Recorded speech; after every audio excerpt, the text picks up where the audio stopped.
Langsung aja ya guys ya. Perkenalkan, pemuda ini bernama Bong. Bong sangat berbakat dalam memasak, dan merupakan koki termuda di kediaman resmi Perdana Menteri Korea Selatan. Malam itu, Bong mengetahui bahwa DPR mengadakan makan malam untuk Duta Besar China. Duta Besar sangat sensitif terhadap tulang ikan. Bong diinstruksikan untuk menyiapkan hidangan ikan yang lezat tanpa tulang. Bong menjalankan instruksi mereka dan segera mulai menyiapkan hidangan. Saat malam tiba, makanan sudah disajikan untuk Duta Besar. Sayangnya, saat orang itu memakan ikan, dia menemukan kail di dalamnya. Hal ini membuat Bong dalam masalah serius. Kemudian beberapa pengawal mencari Bong ke apartemennya. Adegan berikutnya, dua orang polisi menyelidiki kejadian tersebut. Saat tiba di apartemen, mereka langsung mengetuk pintunya. Kemudian Bong mencoba melarikan diri melalui balkon, sementara para polisi mengejar untuk menangkapnya.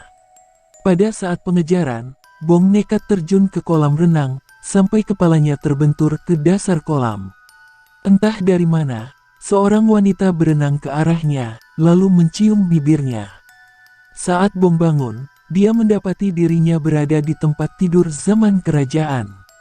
Bong merasa ada yang tidak beres, kemudian dia melihat ke cermin. Dia sangat terkejut telah berubah menjadi seorang wanita. Sejenak dia merenung, lalu berkesimpulan bahwa sedang bermimpi. Kemudian Bong pergi keluar kamar untuk mencari tahu apa yang terjadi. Dia merasa heran karena para pelayan wanita membungkuk dan memanggilnya sebagai Yang Mulia.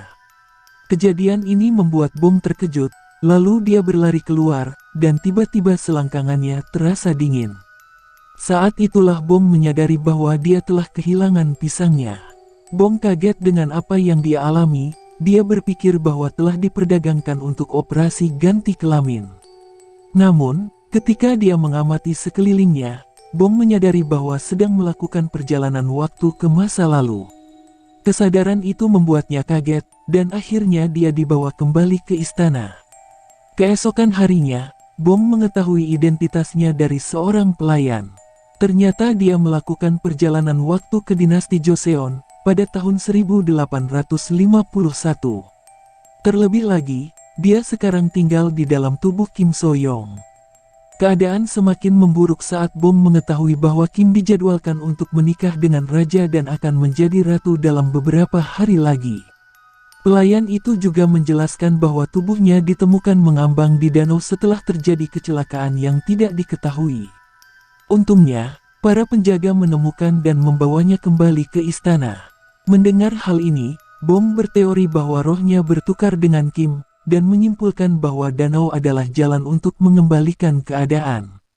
Bong meminta pelayan untuk membawanya ke danau. Dia berencana untuk melompat dan kembali ke keadaan semula. Sayangnya, rencananya untuk melompat ke danau tiba-tiba berubah, karena dia mendarat di tanah berlumpur. Ternyata permaisuri memerintahkan para abdi dalam untuk mengeringkan danau semalaman agar tidak ada yang jatuh ke air lagi. Bong berkecil hati dengan berita itu, tetapi tetap berpendapat bahwa air adalah jawabannya. Jadi, dia mati-matian mencoba menenggelamkan dirinya di sumber air manapun yang bisa dia temukan. Dia bahkan memasukkan kepalanya ke dalam ember berisi air yang digunakan untuk membersihkan lantai. Namun, semua usahanya terbukti gagal. Beberapa hari kemudian, hari pernikahan tiba. Bong tidak mengetahui adat istiadat dinasti, tetapi dengan bantuan pelayannya dia berhasil menyelesaikan upacara pernikahan. Malam itu, Bong yang kini menjadi ratu diundang ke kamar raja untuk tidur bareng. Bong merasa takut dengan pemikiran itu dan menawari raja alkohol dengan harapan dia pingsan. Untungnya, sang raja tidur, dan Bong pun lega. Keesokan harinya, Bong bangun dengan keadaan pusing. Kemudian pelayannya menawarkan makanan. Namun, dia muak dengan makanan yang lembek dan menyampaikan pesan kepada koki kerajaan untuk memasak ramen sebagai gantinya. Kokinya bingung dengan istilahnya, tapi mencoba membuat makanan asing berdasarkan instruksi Bong. Koki mencoba membuat hidangan berkali-kali, tapi Bong tidak puas dengan setiap usahanya. Hidangan pertama terlalu sehat, sedangkan hidangan berikutnya terlalu hambar dan pedas. Akhirnya, sang koki menjadi kesal dan menyerah, lalu meminta Bong untuk memasaknya sendiri. Kemudian Bong memutuskan untuk menyiapkan hidangan dengan teknik andalannya. Bong masuk ke dapur kerajaan dan langsung mengambil pisau. Pelayannya khawatir karena ratu tidak pernah memasak sejak kecil. Oleh karena itu, para pelayan mengharapkan dia tidak membuat dapur berantakan. Namun, yang mengejutkan para pelayan, Bong mulai memotong sayuran dengan sangat cepat dan presisi. Dia memotong semuanya dengan sempurna dengan ukuran yang tepat. Pada akhirnya, dia memasak makanan yang sempurna. Bong membawa ramen kembali ke kamarnya dan menikmati makanan dengan pelayannya. Kembali ke dapur, koki iri dengan kemampuan memasak Bong, dan berpikir makanannya hanya terlihat enak tapi rasanya B aja. Untuk menguji teorinya, koki kerajaan mencoba sisa makanan yang tersisa di panci. Namun, pada gigitan pertama dia kagum dengan rasanya yang nikmat, bahkan sendoknya terjatuh karena terkejut. Setelah selesai makan, Bong tiba-tiba mendapat ide. Dia menyadari bahwa dapat mengambil hati keluarga kerajaan dengan keterampilan memasaknya. Karena danau dikeringkan atas perintah Ratu Agung. Jadi, Bong terpikir untuk mengambil hatinya dengan makanan, supaya dia mengisi ulang danau. Bong langsung kembali ke dapur, tetapi koki kerajaan menegaskan otoritasnya, dan melarang memeriksa makanan yang disiapkan untuk Ratu Agung. Bong jadi kesal atas sikap koki itu, dan menantangnya untuk kontes memasak cepat. Koki kerajaan awalnya menolak tantangan itu, tetapi setelah Bong menggodanya dia bersedia. Seorang pelayan membunyikan bel dan kontes dimulai. Sang koki mengambil pisaunya dan dengan kejam memotong seikat wortel. Namun, tangan ratu lebih cepat dan dengan cepat memotong beberapa mentimun dengan mudah. Setelah beberapa menit memasak, hidangan Bong siap dan dia yang pertama membunyikan bel. Dengan demikian dia memenangkan kontes itu. Koki kerajaan kesal dengan hal ini dan berpendapat bahwa meskipun kecepatan itu penting, tetapi rasa adalah hal yang paling utama. Bong dengan percaya diri setuju dan meminta inspektur untuk mencicipi kedua hidangan tersebut untuk menentukan mana yang lebih enak.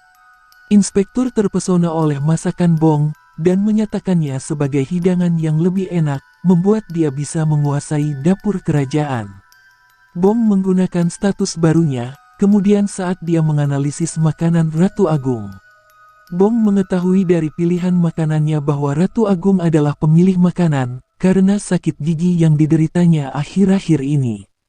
Jadi, Bong memutuskan untuk membuat makanan dengan tekstur yang lembut untuk bangsawan. Bong langsung bekerja dan mulai membuat bubur kentang.